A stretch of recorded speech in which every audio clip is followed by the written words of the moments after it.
नमस्ते बच्चों, आप सभी का स्वागत है। आज हम पाठ 14 ऊष्मा का मापन तथा प्रभाव ये कंटिन्यू कर रहे हैं। इसमें आज हमारा टॉपिक रहेगा ऊष्मा और तापमान। ऊष्मा और तापमान में क्या अंतर है? बच्चों, आपको मालूम है कि पदार्थ जो होता है परमाणुओं से मिलकर बना हुआ होता है। अब पदार्थ में जो परमाणु होते हैं वो सतत गतिशील होते हैं। इनमें पाई जाने वाली जो गतिज ऊर्जा होती है वो गतिज ऊर्जा की कुल मात्रा ये ऊष्मा की द्योतक होती है। मतलब गतिज ऊर्जा कितनी है उस आधार पर ऊष्मा निर्धारित होती है। और पदार्थ के परमाणुओं की जो औसत गतिज ऊर्जा जो होती है ये समान होने पर उसका तापमान भी समान होता है। दो पदार्थों में परमाणुओं की औसत गतिज ऊर्जा अगर समान होती है तो उसका तापमान भी समान होता है। अभी हम देखेंगे, आकृति द्वारा देखते हैं कि तापमान और ऊष्मा इसमें क्या अंतर है।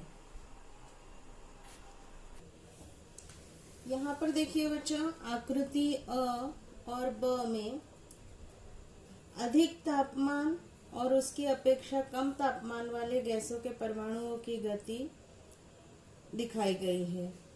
आकृति अ और ब में परमाणुओं को जोड़कर दिखाए गए तीरों की दिशा दिख रही है और लंबाई, तीरों की दिशा और लंबाई परमाणुओं के वेग की दिशा और परिणाम दर्शाते हैं। मतलब अगर जो है तीर लंबे हैं, दिखाई दे रहे हैं, तीर लंबे हैं तो जो है परमाणुओं के वेग अधिक है और इधर उधर जा रहे हैं। गर्म हवा में क्या होता है, परमाणुओं का वेग अधिक होता है। ठंडी हवा में उसकी अपेक्षा परमाणुओं का वेग कम होता है, इसलिए तीर जो है कैसे छोटे छोटे दिखाए गए। ठंडी हवा में परमाणुओं का वेग कम होता है और गर्म हवा में परमाणुओं का वेग अधिक होता है। तेजी से वो इधर उधर भागते रहते हैं। अब आकृति क में जो है ठोस पदार्थ के परमाणुओं का वेग तीरों द्वारा दर्शाया गया है। उसमें 4 तीर दिख रहे हैं। परमाणु बीच में लाल रंग का जो दिखाई दे रहा है और उसमें 4 तीर चारों तरफ दिखाए गए हैं। ठोस में परमाणु उनमें पाए जाने वाले बल जो होता है, आपस में जो बल होता है उससे बंधे हुए रहते हैं, आबद्ध रहते हैं। उसी कारण वे अपने स्थान से हिलते नहीं हैं, विस्थापित नहीं होते हैं और ऊष्मा के कारण अपने स्थिर जगह पर ही दोलनित होते हैं। मतलब ऊष्मा देने पर भी जो है अपनी जगह पर ही हिलते रहते हैं, उसमें कंपन होता रहता है। जितना ठोस पदार्थ का तापमान अधिक होगा उतना उनका दोलन वेग अधिक होता है।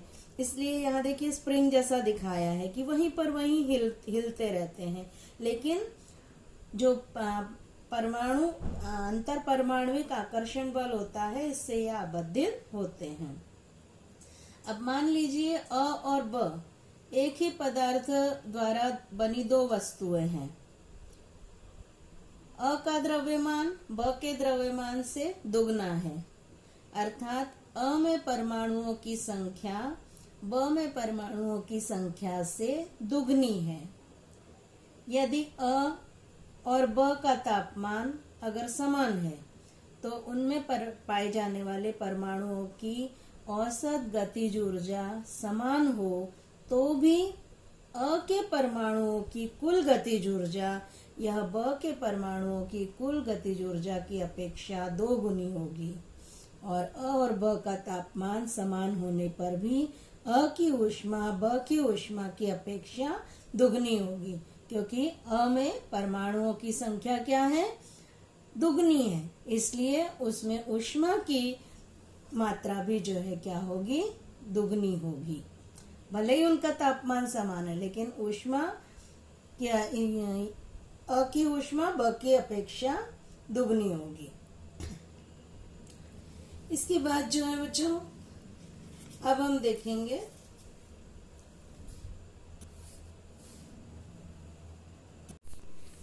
तापमान का मापन करने के लिए अंश सेल्सियस या फ़ारेनहाइट और केल्विन इन इकाइयों का उपयोग किया जाता है। केल्विन यह इकाई वैज्ञानिक प्रयोग में उपयोग में लाई जाती है, तो अन्य दोनों इकाइयों का उपयोग दैनिक व्यवहार में किया जाता है। ये इन तीनों का संबंध केल्विन, फ़ारेनहाइट और अंश सेल्सियस, डिग्री सेल्सियस, तीनों का संबंध इस सूत्र द्वारा दर्शाया गया है। F-32/9 बराबर C/5।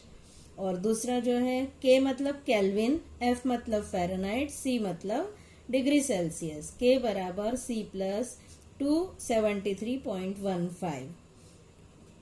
अब इसमें जो है विशिष्ट तापमान जो है दिखाए गए हैं। पानी का हिमांक, क्वथनांक, कमरे का तापमान, पारे का क्वथनांक, पारे का हिमांक। अब पानी का क्वथनांक फ़ारेनहाइट में कितना होता है? 212 फ़ारेनहाइट है। वो अंश सेल्सियस में कितना होगा? 100 अंश सेल्सियस।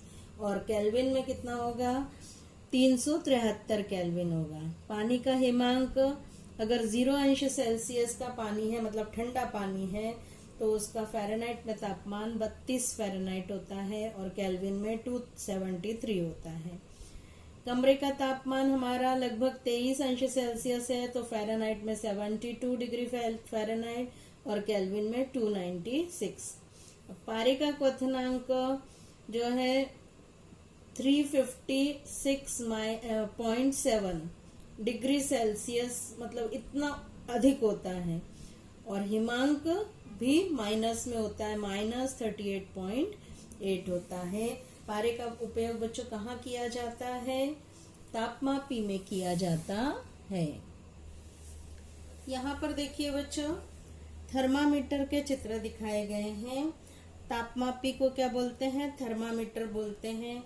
घर में अगर किसी को बुखार है तो उपयोग में लाया जाने वाला जो तापमापी होता है, इसको आपने देखा है।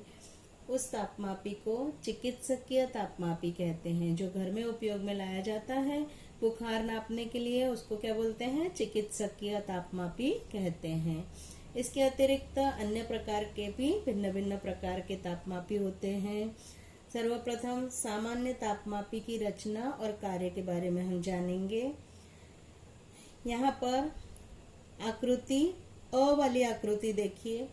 जो तापमापी है, इस तापमापी में एक कांच की पतली नली होती है, जिसके एक सिरे पर एक गुब्बारा होता है। नली में पहले पारा भरा हुआ होता था, परंतु अब पारा हमारे लिए हानिकारक होने के कारण उस स्थान पर अब अल्कोहल का उपयोग करते हैं। नली की बाकी जगह जो है, शेष जगह निर्वात के रूप में होकर नली का दूसरा सिरा बंद होता है। जिस पदार्थ या वस्तु का तापमान मापते हैं, उस वस्तु के संपर्क में तापमापी का गुब्बारा रखते हैं। कुछ समय तक ये गुब्बारा संपर्क में रखा जाता है। यहाँ पर दिख रहा है गुब्बारा, ये देखिए। फिर जो है तापमान वस्तु के तापमान के बराबर हो जाता है जब, तो तापमान में वृद्धि के कारण अल्कोहल जो होता है, लाल रंग का दिखाई दिया है, उसका स्तर बढ़ता है और अल्कोहल के प्रसरण के गुणधर्म का उपयोग जो है इसके लिए किया जाता है। अब जो जितना भी चिन्हांकित चिन्ह दिख रहे हैं, उतने में जो है नली में जैसे 30 दिखाई दे रहा है। कितना चढ़ा पारा? 30 अंश सेल्सियस।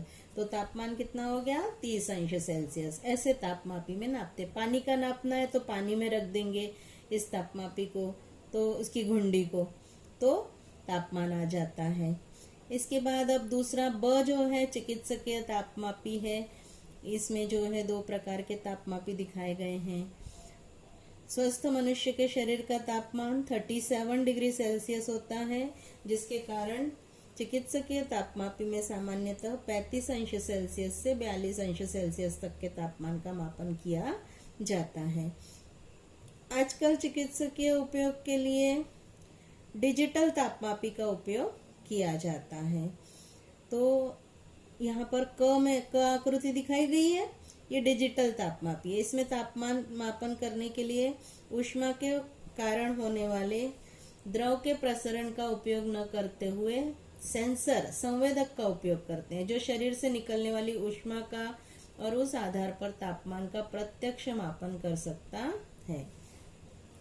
इसके बाद प्रयोगशाला में उपयोग में लाए जाने वाले तापमापी अ के अनुसार ही होता है। जैसा अ दिखाई दे रहा है वैसे ही होता है, लेकिन तापमान की गणना करने का विस्तार अधिक हो सकता है। मतलब प्रयोगशाला में जैसे पानी उबल रहा है तो हम उसका तापमान जो है -40°C से 110°C के बीच का इसमें मापन किया जा सकता है। दिन भर के न्यूनतम और अधिकतम तापमान का मापन करने के लिए विशिष्ट प्रकार के तापमापी का उपयोग किया जाता है, जिसको क्या बोलते हैं, न्यूनतम अधिकतम तापमापी कहते हैं। ये ड वाला जो चित्र दिखाया गया है न्यूनतम अधिकतम तापमापी दिखाया गया है। कोई गर्म वस्तु को ठंडी वस्तु के संपर्क में रखा जाता है तो उन दोनों में ऊष्मा का आदान प्रदान होता है। गर्म वस्तु ऊष्मा देती है और ठंडी वस्तु ऊष्मा ग्रहण करती है, जिसके कारण गर्म वस्तु का तापमान कम होता है और ठंडी वस्तु का तापमान बढ़ता है। गर्म वस्तु में परमाणुओं की गतिज ऊर्जा कम होती जाती है तो ठंडी वस्तु में परमाणुओं की गतिज ऊर्जा बढ़ती जाती है। एक स्थिति ऐसी आती है कि इन दोनों परमाणुओं की गतिज ऊर्जा समान हो जाती है, अर्थात उन दोनों का तापमान समान होता है। यहाँ पर बच्चों आज हमने बच्चों क्या पढ़ा, ऊष्मा और तापमान में क्या अंतर है, और दूसरा जो है तापमापी और तापमापी के प्रकार। आज इतना ही, धन्यवाद।